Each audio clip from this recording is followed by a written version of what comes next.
Hi, everybody. It's Mike from Here the Watchmen, and here we are with the Watchman Report for a Friday, August 28th. We've all made it through another week by the grace of God. It's the only way we've made it, I'll tell you that. We've got a wonderful guest that's doing an amazing event right now that she's participating in, and we're going to get into that. But before I get into that, just a little housekeeping about Here the Watchmen. Go to our website, hearthewatchmen.com. We are doing a virtual conference, which will air on September 25th, and it's called Igniting the Fire, the Ultimate Solution. And just go there and click on the picture and you'll see everybody that's involved. We have a list of speakers for you that is just off the hook, crazy great. So get on there and get signed up now. In addition to that, we will be going back in person to Orange County. I believe it's November 5th through the 8th. You can find information about that on our website. And for all of you who are afraid, oh, what if it gets canceled? If we can't do it in the ballroom at the hotel, we have arranged with the hotel to do it outside. So we're going. It's just going to happen. We're going to be there. So it's time to fellowship again and come together in the name of Jesus. So with that said, let's get right into it with Renae Truex. Renae, thank you so much for joining us. Thank you for having me. Oh, it's a pleasure. Renae is in Nashville, Tennessee, where she's lived for 20 years, I guess, 20 plus I, years. I have been here for 25 years. Actually, we're getting ready to have some of that hurricane blow through here. I just heard a warning go off. So we're getting ready to have some weather here.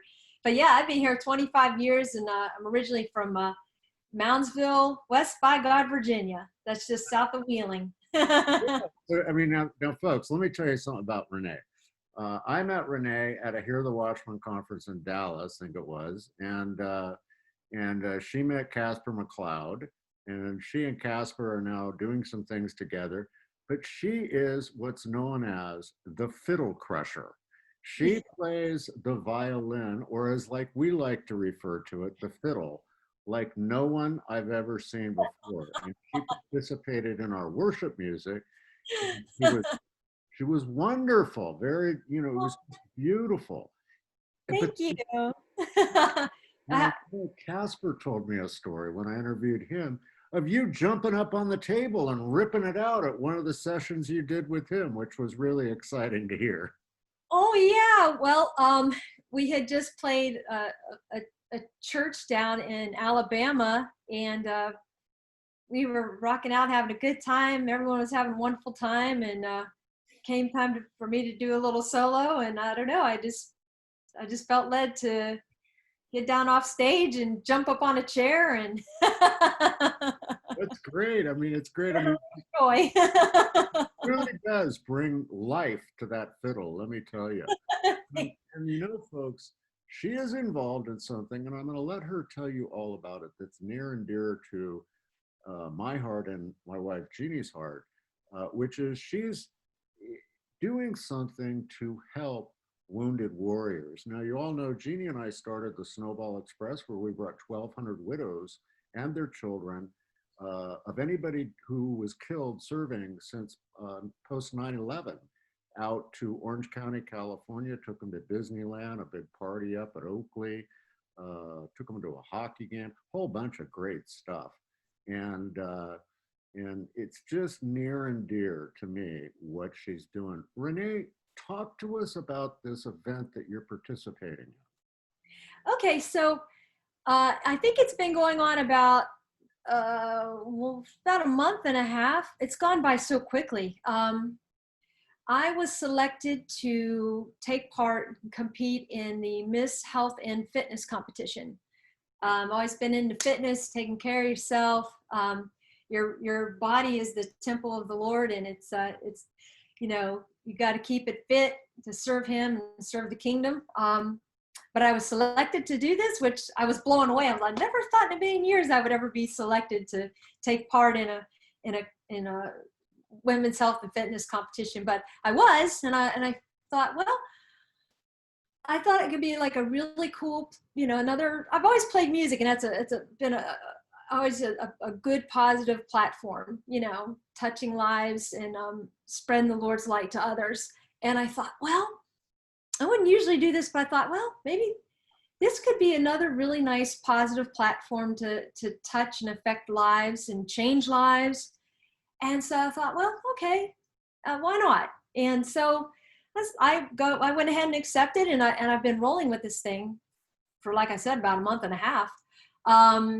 So pretty much what it involves is everyone you vote. They've limited the groups down. It started with there's so many people in this thing, which is really cool. But they limited us down to the top 5, and everybody gets to vote for free. You get one vote every 24 hours. However, also what they have is they have building and remodeling homes for wounded warriors. And through that, you donate extra votes to this fine cause. So you donate the votes. You want to vote extra for the Fiddle Crusher, then you can you can give to such a wonderful cause. So Wow, that's amazing. And I've really been really pushing it, because they've given so much to us, and they've sacrificed so much for us. And it's, even just when I be touring out on the road doing USO and MWR tours for the military, is just like, it's like, oh, I want to just do so much for them. So, and this is just another wonderful thing that people can just give the support. So, and that's just I was like, oh, cool, okay. So I've been really pushing on it. And God bless you. Some houses built. Get some houses built. Do this, folks. And yeah, that's right. And we'll tell you a little later how to get onto the site and how to vote for Renae. You're in I guess second place right now or something in this competition. Well, here's the thing. Oh, last night I was so exhausted from last night because I was pushing and pushing, and it was going from first to second to first to second to first to second, and getting in first would take me right to the finals. I don't know what the deal is. I know it was first and second. Then when they closed voting and I was able to get back on and check, they closed it. I mean, they shut it down because they have to, check all the voting and the results and tally everything up. So I will know for sure here at 2 p.m. Eastern time whether I went first or second. I get a feeling, I mean, either way, I think things are going to end up continuing. So I'll give you the link. But 2 p.m. I'm going to know for sure if I was first or second place. So, awesome. That's no. Boy, I slept last night. Boy, I was so exhausted. How in the world did you get involved with the fiddle? Well, okay. So, like I said, I'm from Moundsville, West by God, Virginia. And pretty much I grew up with music in my family. My grandmother, Gladys, she would play square dances, and she played guitar and piano, and she did play some fiddle, and just anything you give to her, she could just play it. So she played square dances. And then my dad, I grew up with my dad being in playing in country rock groups and gospel groups, and and then in West Virginia, I'm literally raised in the hills of West Virginia. So there really wasn't much else to do except, sit on the back porch and play. So that's exactly what we did. So. Now, do you happen to have a fiddle handy? Yeah, could be. You happen to catch me in my studio. Yeah, well, let's see if we can't talk her into, folks, just playing us a little something for about a minute. Okay. All right, do it. You want a West Virginia hoedown? I do. I want the real stomping stuff. Oh, okay. I can do that. I thought you'd be able to do that. Here we go. Ready? All right, we're ready. Here we go.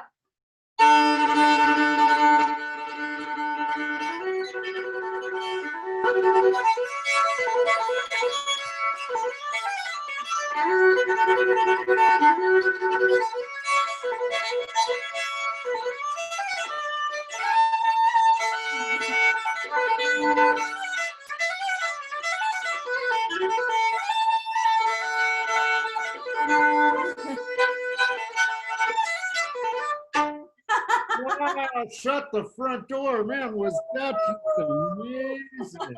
I mean, and folks, listen, she does this for Jesus, man. She gets out there and she gets it going. And it's a wonderful thing. You know, Renee, we have in the little mountain town that I live in Idaho, once a month at our church, we have a bluegrass band come in and play worship music. Man, sometimes they get the fiddle out there and they light it up. It's just wonderful, you know. I'm gonna have to come out and visit. Yeah. I mean, we're going to try and do a conference. I hear the Watchman conference in Nashville. So we'll get you and all your friends out there to bring down the house for that. It'll be one big hootenanny party. So now you talk to us a little bit. Have you always been drawn to Jesus, or did you come, you know, what is your testimony about coming to Jesus? Well, I grew up in my mother's side of the family was Catholic, and my dad he always says, "Well, I'm pedestrian," you know. He's always kidding around. But I was baptized when I was 15 years old, and my mom put me. I went to Christian school, and I went to Christian school for about 3 years. I was in the public school system and it just wasn't working out. It was just not good. So she pulled me out of there. My brother was already in the Christian school and he was doing really well there. So then she put me in there, and wonderful, best thing ever. And they didn't have any kind of like a music program. I think that's also why I also particularly took to the fiddle, because, you know, it was the musical outlet. So I think the Lord threw me the fiddle at that point. I was around 15 years old. So so I left there and I went into the public school system, and, you know, by then I was nice and, you know, good with the Lord, and that's awesome, you know. So I've always had a relationship with him. It was pushed to a whole new level when I was out touring out on the road. Bass player friend of mine named Debbie Johnson introduced me to Bonnie and Mahesh Chavda out in Charlotte, North Carolina.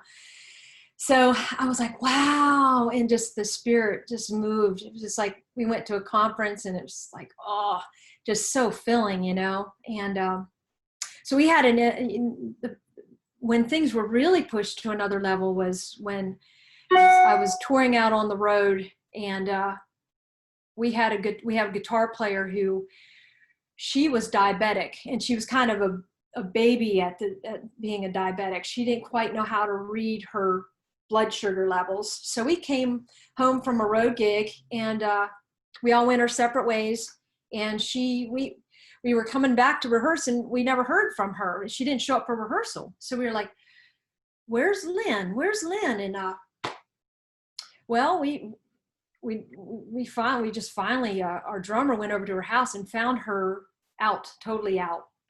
Here to turn out, she had her blood sugar just, she was in diabetic coma. So we rushed her to the hospital, and her blood sugar count was just skyrocket out where she was not responsive or anything. So that being said, she was in the hospital, and they were not expecting her to make it. And they were saying that even if she did make it, she was going to pretty much, she was fried. It was like she was going to be a vegetable. She probably wouldn't be able to play guitar again. There was, damage. So anyway, from there, we gave Pastor Bonnie and Mahesh a call out in Charlotte, Mahesh Chavda Ministries. And we told them exactly what had happened. And Mahesh ended up making a trip right away from Charlotte. He and another person came in a car. And I mind you, there were like storms that night and everything. It was like, it took like tornadoes everywhere that night, them trying to get there. And just anything that the enemy could throw, it was like throwing it. Well, they made it, and they made it to the hospital, and Mahesh came, and we were all in the waiting room. And there was just a big old falling out in spirit, even in the waiting room. You know, he went and prayed over Lynn, and then he finished. He came out and he started. You know, he was laying hands on people, and Lord was healing us through him. And we had a sound man who had horrible back trouble. He was healed from his back injuries, and just falling out in the spirit right there in the waiting room. It was amazing. So so it was just so glorious. So Pastor Mahesh leaves, and about 3 days later, they had to kick Lynn out of the ICU because she was too loud. So they're like, we got to get her out of here. She's way too loud. Lynn was fully healed and recovered from her diabetic issue that she had. She was fully healed, and they had to throw her out of the ICU. She was out of the hospital in 3 days, and she was pushed in the wheelchair out. She's